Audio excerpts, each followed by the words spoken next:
monarchy, and people have sort of kind of assumed that when the Queen died, there would be this sort of big Republican wave that would sweep the country. And I don't really detect that happening. But maybe it's not going to happen until after the coronation, and that there'll be a big national debate about the future of the monarchy. Lay my cards on the table. I am a monarchist. I'm not somebody who is going to go and stand on the Mall and watch it all happen on Saturday, but I do support the monarchy. I think this country would be diminished without it. It wouldn't be Britain. Now, younger generations may have a very, very different view to that, and I kind of understand why.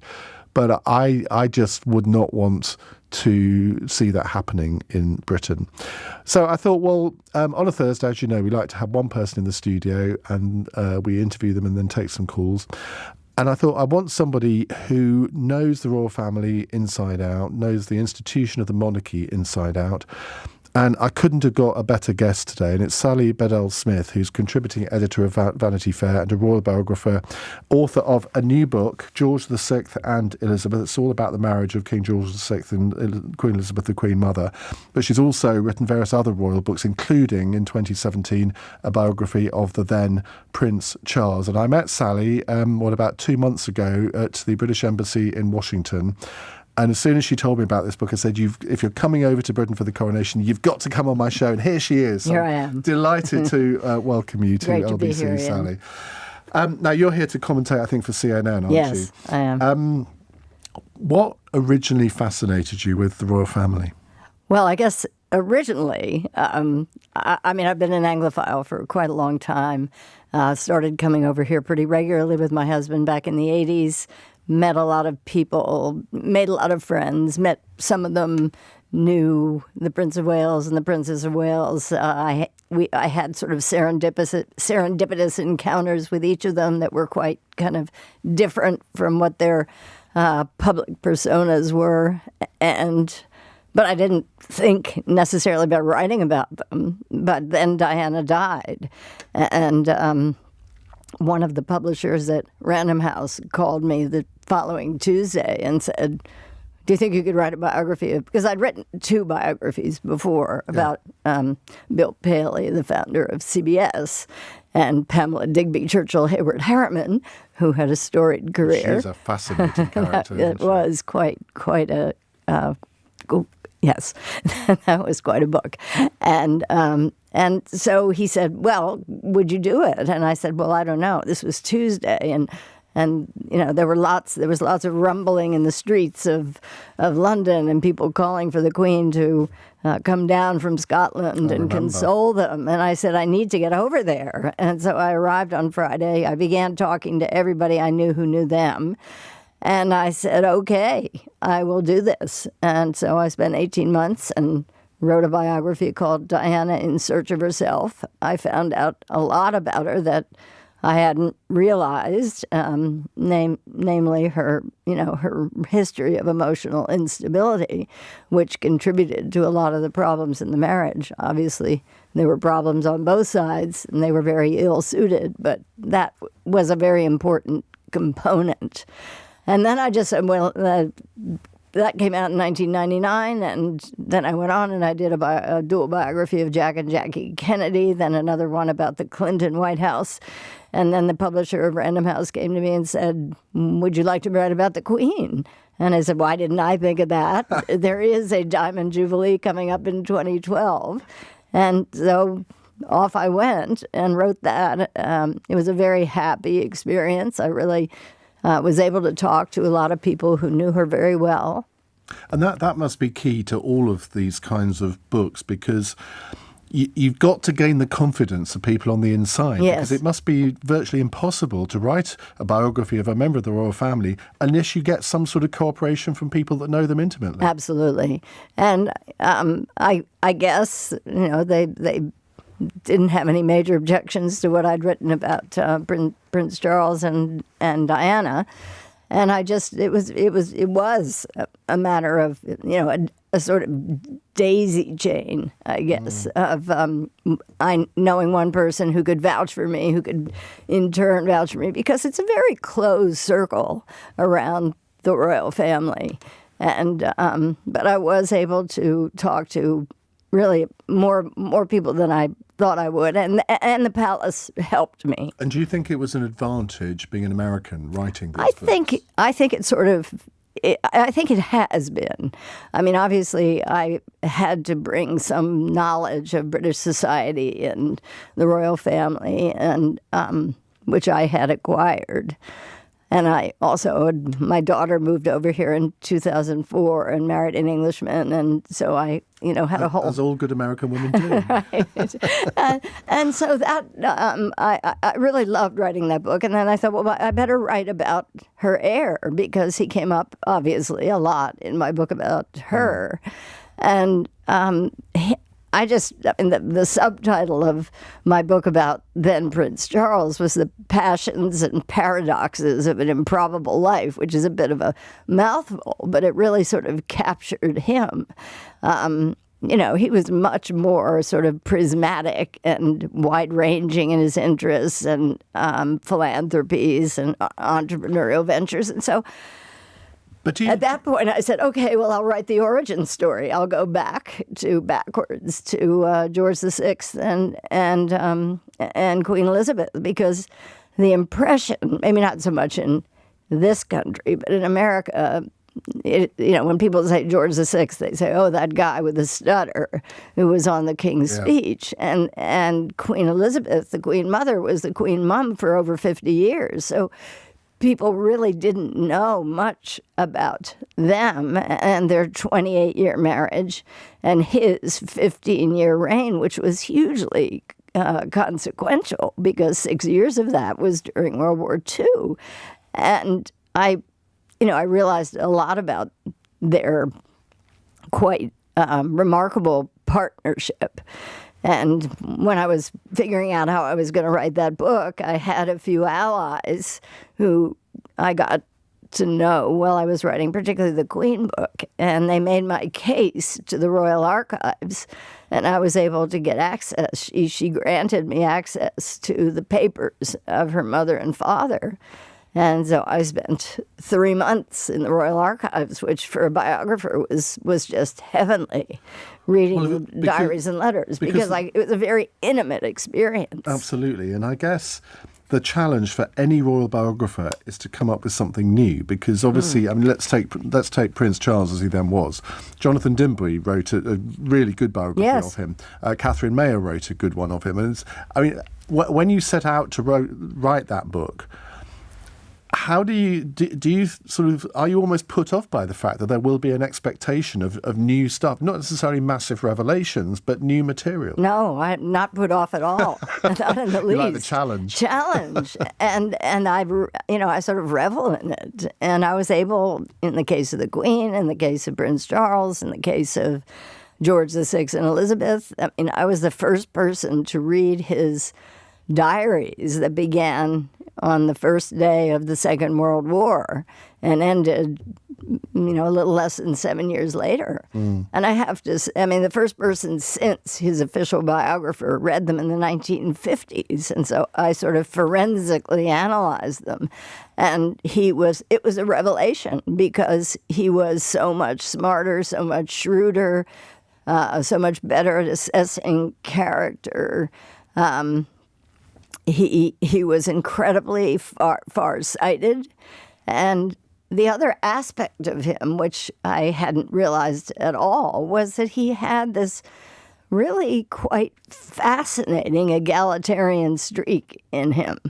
And, when we're talking about what goes on with a spare, of which we've had a lot of whining from Prince Harry, if you go back and look at his grandfather, or great-grandfather rather, and see that he actually, when he was Duke of York, he made a difference. He found meaning. He became the president of the Industrial Welfare Society, and he worked very hard to bring business leaders and working men together and to find, ways of improving their working conditions and so forth. It was, and that sort of was great training for him. And that's really interesting to become because king. We know I mean, those of us who study a bit of royal history, we all know back in the 1920s, Prince Edward, who then became Edward VIII, he went to visit, I think it was in Wales, an area of high unemployment, and the famous phrase, something must be done. Yes. So we associate that with him, but we don't necessarily associate all of that with his brother. Yes, he didn't really. He said something along those lines, but it was what we would call today a photo op. Yeah. It was a totally staged event, and he wanted to get people to be, it was in the middle of the abdication crisis, and he did it in a very sort of calculated way. And I would say in the case of his younger brother, who became George VI, it was very earnest, and he said he would go out unannounced and visit mines and factories, and he made very clear when he took the job on that he didn't want any of that damn red carpet business. And, he really threw himself into it. He also had this remarkable boys' camp every summer, where he would take 200 boys from posh boarding schools and put them together for a week with boys from factories and mines. And it was all about bringing together the social classes. And it was something that was on his mind a lot. Well, we're going to talk a little bit more about this book, about the Prince Charles biography, and also the upcoming coronation. And then we'll be taking calls. And if you'd like to talk to Sally, you can do so, 0345 6060 973. You're listening to LBC. It's 8:15. This is LBC. Like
Dale. Call 0345 6060 973. Text 84850. Alexa, send a comment to LBC. We're in the company of Sally Bedell Smith, who's written a new book. It's called George VI and Elizabeth. It's published this week, I think, isn't it? Yeah, last week. And I'm really looking forward to reading the whole thing because it's. Oh no, I wasn't alive when King George VI was a monarch, but I've watched lots of documentaries. So I've read books about him, and I think one of the really interesting things is the relationship between him and his wife. Yes. I think it's fascinating that you've chosen to do that rather than just do a biography of him, because it seems to me, and correct me if I'm wrong, that she was the iron one. Absolutely. She gave him the backbone that Yes. maybe he didn't feel that he ever had. Yeah, I think she brought strength, definitely, and great support. And because, for many reasons, partly because of his stutter, partly because he was, from the time he was very, very small, he was outshone by his older brother, who was cosseted and adored and turned on the charm and was the golden son and the heir and all of that. And Bertie, he had such trouble with his ability to speak that he just would sort of be mute a lot of the time, and people thought he was stupid. So that film, The King's Speech, that wasn't an exaggeration at all. No, it wasn't really. It was, in the spectrum of movies about the royal family, it's definitely up in the upper tier. Obviously they took dramatic license, they telescoped time and all that, but in terms of capturing the relationship that he had with Elizabeth, who was played by Helena Bonham Carter very well, and his relationship with Lionel Logue, his speech therapist. I mean, there were some things that were wrong, but by and large, it was very accurate. But he was, I guess, one impetus behind this book is that he was so much more than that, and to define him by his stutter misses a lot. But to get to your question, I mean, that partnership, she once said she was like a marshmallow built on a welding machine.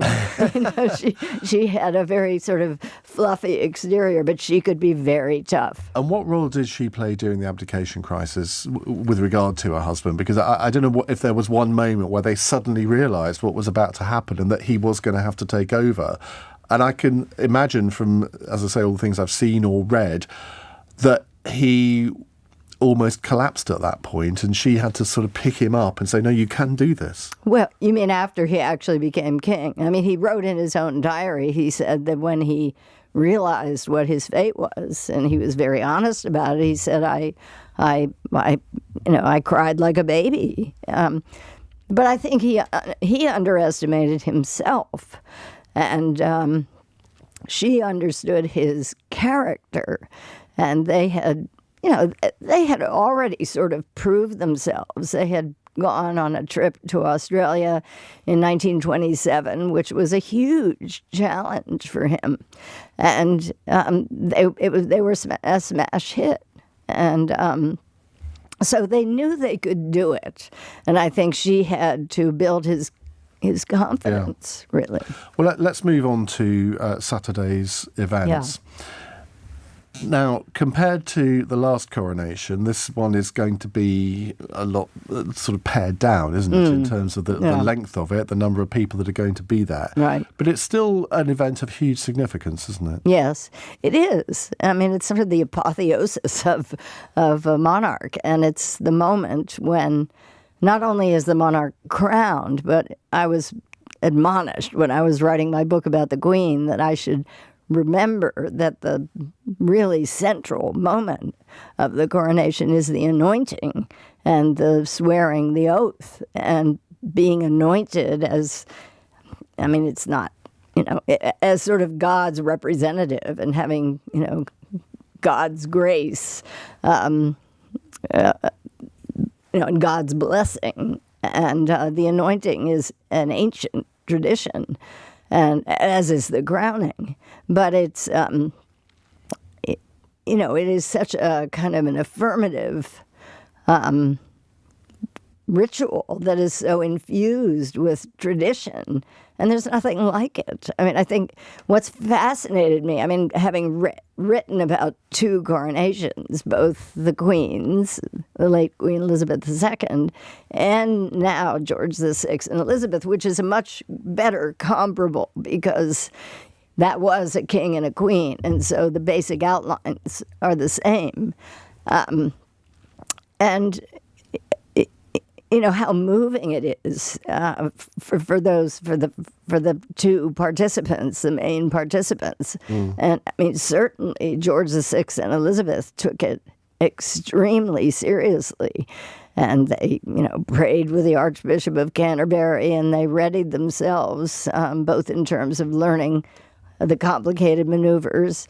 But I think, you know, he didn't have much of an opportunity to think about how he wanted to put his mark on the coronation, as it were, because it was already in train. He, you know, with Edward VIII had already started planning it. And so they just sort of went along with that and the template of his father and just... Well, Charles has had 50 years to plan his. Charles has been thinking about this for a very long time. And on the one hand, he respects all those traditions, you know, the recognition and the anointing and the crowning and the enthronement and getting the regalia and wearing the vestments and all those things, that each of which is extremely symbolic.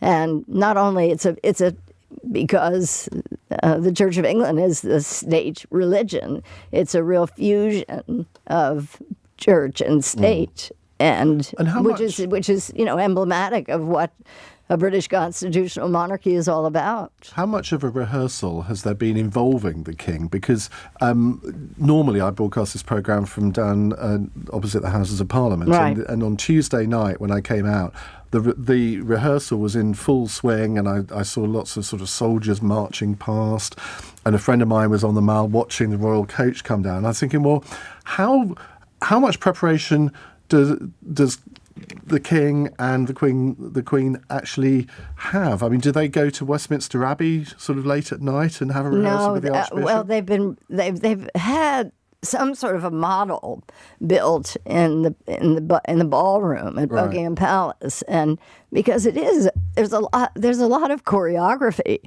and they have to learn, you know, what piece of regalia is going to be presented and what they do to it, and which one do they return, and you know, it's something they have to practice. I mean, the Queen practiced extensively. Not least wearing the crown, because that is a heavy thing, isn't it? It's 5 pounds, and you have to wear it for a little while.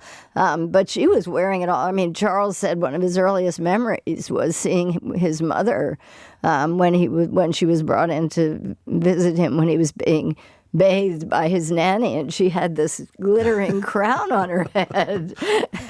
He expected that every night. Well, yes, isn't that what one does? Because he was, what, 5 years old? 4 years He was old. 4, and he did. I mean, there are these very sort of touching photographs of him. He was brought in when it was sort of well along, but he was allowed to see the anointing and the crowning and the enthronement that happens after that. And, you know, the Queen Mother was whispering in his ear and explaining things to him, but he looked absolutely bewildered by the whole thing. He was only 4. Any 4-year-old would be.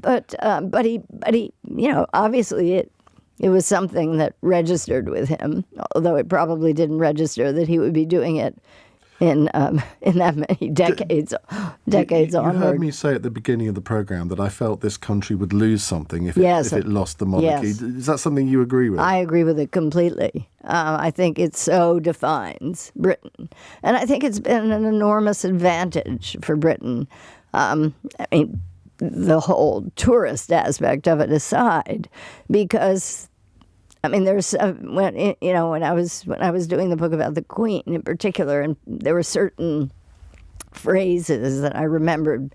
There's a wonderful term that Roger Scruton came up with, that the monarch is the light above politics, and that's very important to have somebody in that position. And Lord Airlie, who knew her from the time she was 5 and served as her Lord Chamberlain, described her as the sheet anchor that we hang on to in times of trouble. And it's very important for the monarch to be a unifying figure, particularly in these polarized times. I mean, as I've gone around the U.S. talking about my various books, people have sometimes wistfully said, I wish we had somebody like that. Well, you used to up well, until we used to, and they 17 decided whatever. they decided for reasons that were probably completely sensible. But it is, and they're in the middle of COVID. There was the Queen giving a speech, reassuring everybody that we will meet again. Though when the President of the United States does something like that, it just doesn't have the same significance. And she was so serene and she was such a calm presence. Charles, I think, well, he has a different nature. He's much more restless than she. But I do believe that at this age, at 74, when he can look back on what he accomplished as the Prince of Wales, which is an astonishing legacy, really. He wasn't just sitting around twiddling his thumbs waiting for his mum to die. He was creating enterprises and doing things not only for the environment and with the Prince's Trust for young people, but he restored over 100 buildings in the old quarter of Kabul in Afghanistan, and he had such a big canvas on which to make a difference, and that's really what he wanted to do. And so now one assumes that what Walter Bagehot wrote something to the effect that when you become monarch, it's not something that stirs the wild imagination, that it is something that has its limitations.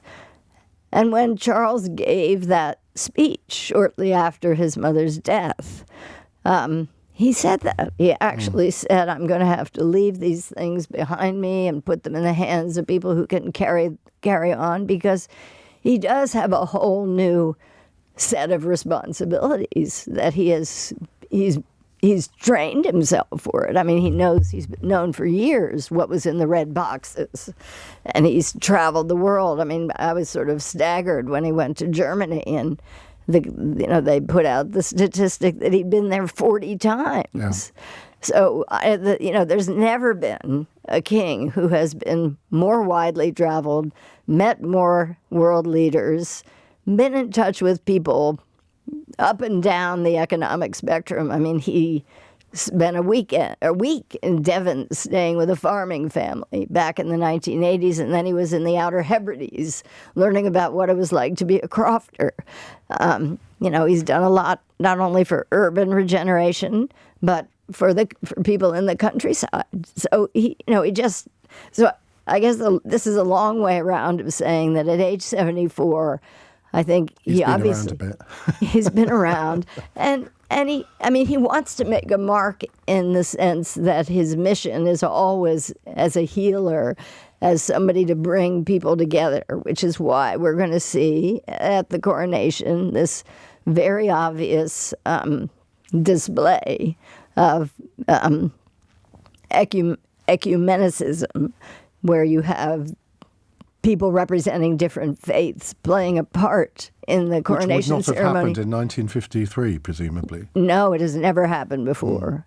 I mean, I think in 1937 and 1953 they invited the Catholic bishop, but it wasn't until the law was changed in 2013 that finally allowed the monarch to marry someone who was Roman Catholic, and also change the succession to allow women to prevail over men if they were the firstborn.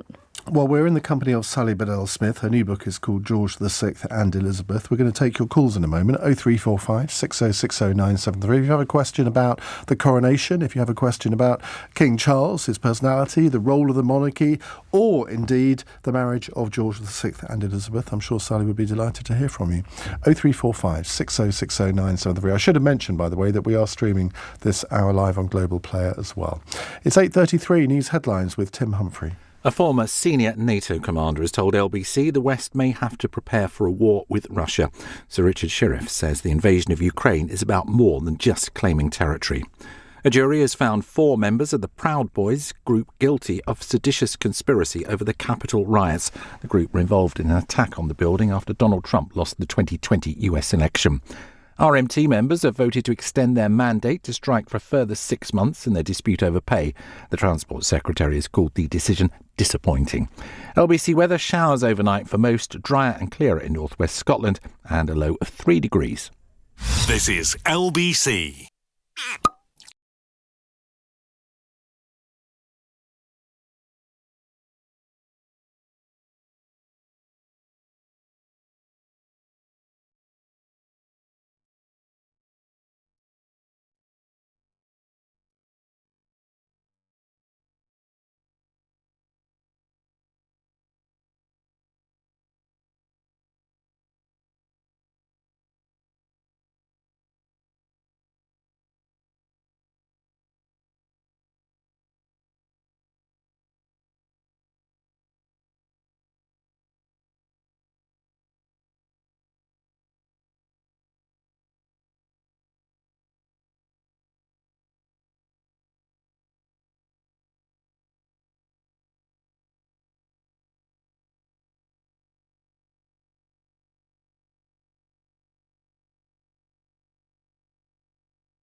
Britain's conversation. Iain Dale. Tweet at LBC. It's 8:37 on LBC. We're talking to Sally Bedell Smith, the author of George VI and Elizabeth, and also in 2017 a biography of King Charles, or Prince Charles as he then was. Now, she's happy to take your calls. Let's go to Jack in Dagenham. Hello, Jack. Hello, Ian. Hello. Hello, Jack. The coronation doesn't come around every year, and I'm sure there's going to be high viewing figures. Is there a danger that the royal household will misread that for popularity, considering Camilla's lack of morality during the Diana years?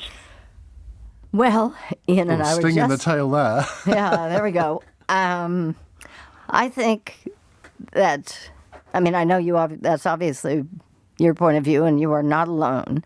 But I think, by and large, she has become much more popular. The Queen, who until the early aughts didn't even want Camilla around, grew to like her very much. And how did that happen? How did Camilla win them round? well, I think they recognized, first of all, that she made Charles happy, that she is a sort of leveling force and keeps him tethered to the ground if he is thinking of doing some things that are, beyond the boundary lines. And I've met her a number of times, and she is a very warm, very approachable, very genuine person. And she took on the role of the Duchess of Cornwall at age 57 and became very, very good at it, highly professional. And she took on some pretty edgy charities that she set up, helping helping rape victims, victims of domestic abuse, along with some of the other sort of normal royal ladies' charities. But I think mostly people see how compatible they are. And I guess, she and Charles had sort of 3 go-rounds. In 1972 when they first met, he fell in love with her right away. She was, as one of her friends said, potty about Andrew Parker Bowles, with whom she'd been for 6 years, and who she married after Prince Charles went off to sea. And Andrew Parker Bowles didn't even propose to her except under duress. His father and Camilla's father were good friends, and they put an engagement announcement in the Times of London, which forced him to propose to her. So the announcement went out before the proposal? Before the proposal. And the establishment are very odd, aren't they? Very, very, very odd. I double-checked that, and then I looked it up, and there it was. And but she was, and then of course he was known to be, his nickname was Andrew Poker Bowles, and he had a reputation which he continued while they were married, and I think she was fairly heartbroken about that. And he's going to be at the coronation. He is indeed, and he was a page for the 1953 coronation, and so they were together sort of briefly in the late 70s, and then and I truly believe, having talked to many people close to them, that he's not a cynical man, and that he genuinely wanted to make it work with Diana, and he did give up Camilla for those years until 1986, when, as he said to Jonathan Dimbleby, probably inadvisedly, in his documentary in 1994, that until the marriage had irretrievably broken down. And Camilla was, among other things, a shoulder to cry on, and somebody who understood him in a way that other people didn't. And so they resumed their relationship. And that came through, I thought, quite well in The Crown, which, as that series has gone on, I became increasingly impatient with it, because there were things that I knew to be wrong. Yes, I share your impatience. But that particular sort of relationship, I thought from what I know, they depicted reasonably accurately. They did. And so I guess my bottom line answer is that she has sort of proved herself and has acted really impeccably, even when she was being besieged by the press and the long lenses where she could look out the windows of her house and see them. And she was harassed almost as badly as Diana was. And she's genuinely funny. She's very funny. I wasn't here when she came around Global Radio a few years ago with Charles. She was chatting to everybody, sort of making them laugh. Yeah. And she was the one that everybody remembered when they left the building. It wasn't Charles, it was her. Well, I think she does have a very warm and engaging personality, and people who meet her are won over by her. But the point that Jack made about the misreading the viewing figures at the coronation, Yes, yeah. do you think that Charles in particular understands the mood of the nation towards the monarchy at the moment? Whatever that is. Yeah, I mean, I think they're probably watching it very closely. Certainly in the wake of Diana's death, they learned how to use focus groups and polling. And I'm sure they'll be gauging public sentiment, even if there's a great sort of bubble of enthusiasm over the coronation.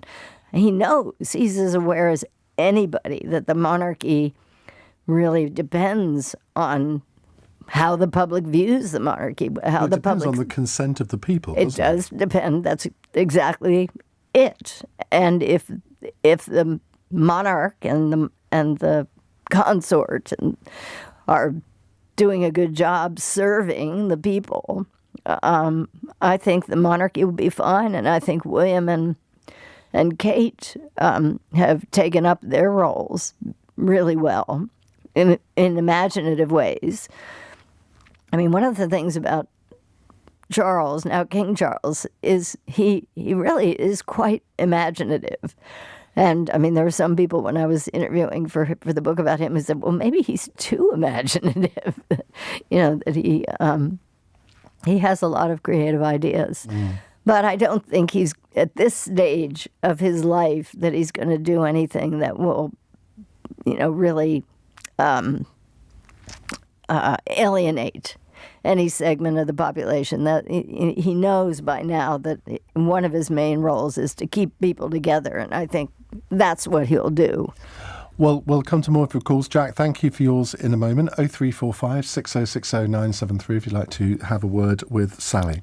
It's 8:45. This is LBC.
Dale on LBC. Text 84850.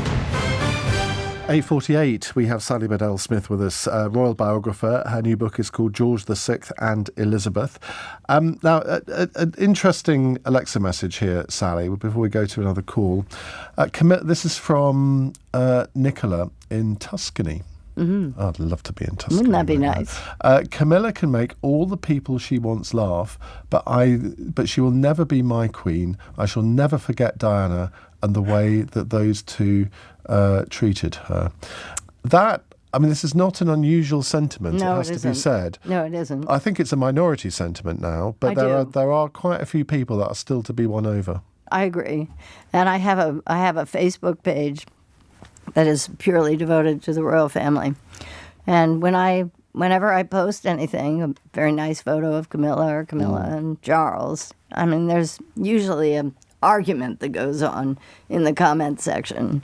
And there are a lot of people who will simply never forgive her for what, without really holding in the balance that Diana did a lot of things that were very damaging to him, that they had an exceedingly unhappy marriage from the beginning, really. And they were very ill-suited. They had nothing in common. They had only been together a dozen times, and he was 12 years older. That scene in The Crown where they meet up after the divorce in her kitchen and sort of talk about what might have been, and then in the end it all goes wrong and he storms out. Did that actually happen? No. All right, okay. See, that's why I get frustrated with this. But they did have a sort of semi-rapprochement after the divorce. Right. And so it was based on fact, but... Sort of, yeah, but I think they had to gin it up a little bit, so to speak. Right, let's go to another call. It's from Cheryl in Kennington. Hello, Cheryl. Hello, good evening. It's a question, actually. Can I say, how can you be so naive to think that this man is going to ponce around in a carriage or whatever he's going to be in when only 20 minutes from the palace is people starving on Wharf Road? He came there last year, he left him within about 15 minutes because he couldn't stand it, and he ran off.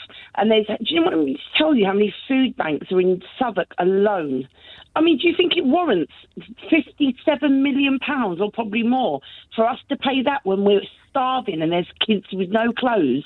I'm telling you, it's an insult. It's a hobby for you, and I understand that when you're probably sitting at home with a gin and Dubonnet, that's fine. But people are starving 20 minutes from where he's meant to be. There was families that went to war for this area. They was in the undergrounds in Kennington. They built back this area. It's all families, South East London families worked hard to build back this area, and he's left them to starve and wants to walk 20 minutes down the road with a big crown. Oh, and it weighs how much? Oh, what a pity. How sad is that? It is an insult to us. You purport to speak for a huge number of people, but I would suspect a lot of the people that you think you're speaking on behalf of are actually devout monarchists. Let me tell you one thing. This generation that's coming up, if you need to come into the real world, get on the internet. Everyone is I don't need to get on the internet. I talk to people every day on this programme. Go on Instagram. Look on the Shade Borough. Look at the Black Youth. No, you need to know. I'll talk to real people on my show, thank you, Cheryl. Let's tell you about real people. I think the real people are on the show. No, let me say one thing. I haven't finished yet. Okay. The real people, right? Let me say one thing. Go on the real internet. Go on the Shade Borough for the Black youths growing up in Southwark. Go and see what their opinion is. No one cares about them. We're the real people, you know. Well, I would say... People. Okay, we don't all care. right, Cheryl, you've had a good say. Let Sally respond. I would maintain that he has been actively involved in promoting employment, training, engaging with young people. After the Brixton riots, he got together a whole organization called Business in the Community, which started working with communities to try and improve housing, healthcare, a whole range of things. It was sort of similar to what his grandfather had done back in the 1920s. And the Prince's Trust has now helped over 1 million young people by giving them a start in life. And he is acutely aware of the disparities of wealth in this country. And he's devoted himself with myriad projects. What about the Idris cost of the Elba, funeral? The cost of the Funeral, the coronation. What am I talking about? The cost of the coronation, because some people are putting it at 100 million, but they're putting notional costs back. What would it cost to hire the royal coach, and probably put a couple of million for that? Yeah. In. And the But they cost of have the soldiers, they're already there. They're already there, and it's just they've been diverted for the last few months drilling in Hampshire in a field. But I think it is something that one hopes will educate people about the meaning of the monarchy and why it is important. What is the magic, really, of a constitutional monarchy, and that having somebody in that position, I think it would. He doesn't have any power, really. He has a reserve power that. But can have a lot of influence. But a lot of influence. And that's one thing that he has been committed to for years, using his convening power. I mean, he's been working for years in Jamaica, in Rosedown, to try and build a community there that will model young people, that will provide employment. So I think it's really unfair to say that he has ignored people on the at the lower end of the economic spectrum. He's acutely aware and has done a lot to help. Idris Elba got his start with a Prince's Trust grant, and he can't say enough good things about now King Charles. What's the? I was going to go back to Cheryl, but she seems to have disappeared. What's the one thing that you are looking forward to most over the next few days?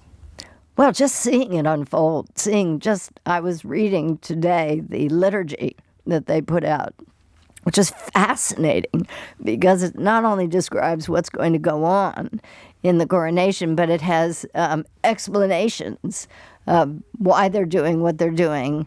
And I've written about tour coronations, but I've never seen anything like that. And the royal family has used social media in a very clever way. I mean, there's been a real sort of transparency and an effort to educate people about these aspects of the coronation so people know what they're seeing and they know what it signifies, and that it is this really impressive thread of continuity that brings strength to Britain. Cheryl is back. Cheryl, I wanted to come back to you because I just wanted to put something. You just put me on to a calm mode on the naughty step. Right, Cheryl, go on the naughty step. I haven't put you on the naughty step. I wanted Sally to respond to what you were saying. But I just wanted you to answer this. Whatever the funeral cost, let's say it's 57 million, the figure that you use. So, but did I just say funeral again? You did. Honestly, I've got another. I think it'd be more than that, but anyway. Whether it's 57 or whether it's 100, whatever it is, the argument goes that is worth it because of the extra money that we brought into the country from extra tourism, etc., etc. Do you not buy that at all? No, it doesn't matter what we bought. Why should he be spending that on himself? It's that no one cares. Honestly, people would be more respectful of him if he said, right, we've got this. Actually, I'm not needing to spend this much money, but where are the communities that need it the most? We've got 388 homeless people just in Southwark. Southwark is a really tiny borough. Well, he has. Hold on, can I just finish, please? Yes. If you look on a video, because I'm not being rude to you, but you're a millionaire. I don't know. You've probably got 20 million I wish or I more. were. Hang on. Well, no, Hang you're on. definitely a millionaire. You said Google writing tells books me is a stuff. hobby. I've been doing this is my No, eighth you're not biography, and skint. it's not You're a hobby. skint. You're not skint. Let's just you're not skint. Anyway, but the thing is, if you look on a video now, for instance, you look at TikTok, you've got the Wharf Road McDonald's just to show you that there's homeless people. There's 20 homeless people a night and they're sleeping. They use the bathroom to wash. Just come on, seriously. It's not far away. Well, it's not on the other side of the world. It's 20 minutes from the palace. We can walk there in 20 minutes. This is his community. This is his neighbourhood. We helped build back the little country for him. We got back the area and built it up after the war. Families here are still living here from generations. How do you leave the place like this? Well, I think the government has a sort of say in this, and you should visit Los Angeles sometimes and see the community of 50,000 homeless people. 50,000. This is not something that is singular to your community. It is a problem of mental health. It's a problem. It's an economic problem. And it's the governments that have failed to provide adequate housing, to provide adequate mental health support, to provide adequate drug counseling. And so I think it's really unfair to blame the king for problems that are endemic, not only in Britain, but all over the United States. I live in Washington, D.C., and the homeless problem there is burgeoning, Yeah. you know. Cheryl, thank you very much for calling in, because you've certainly added a spark to our conversation. Yes. That is true.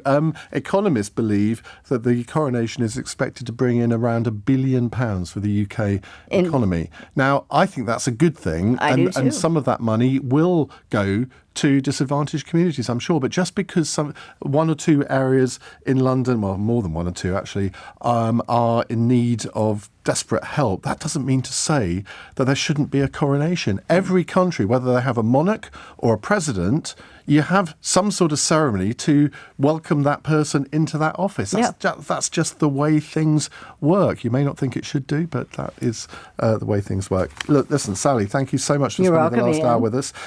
Sally Bedell Smith, her book is called George VI and Elizabeth.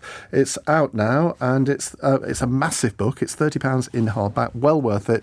Go down to your local bookshop tomorrow and buy it. Thank you very much indeed. Now, coming up in the next hour, we are going to, believe it or not, talk about Kevin Costner and his wife. Because his wife has filed for divorce because he works too much. How do you deal with a workaholic in the household?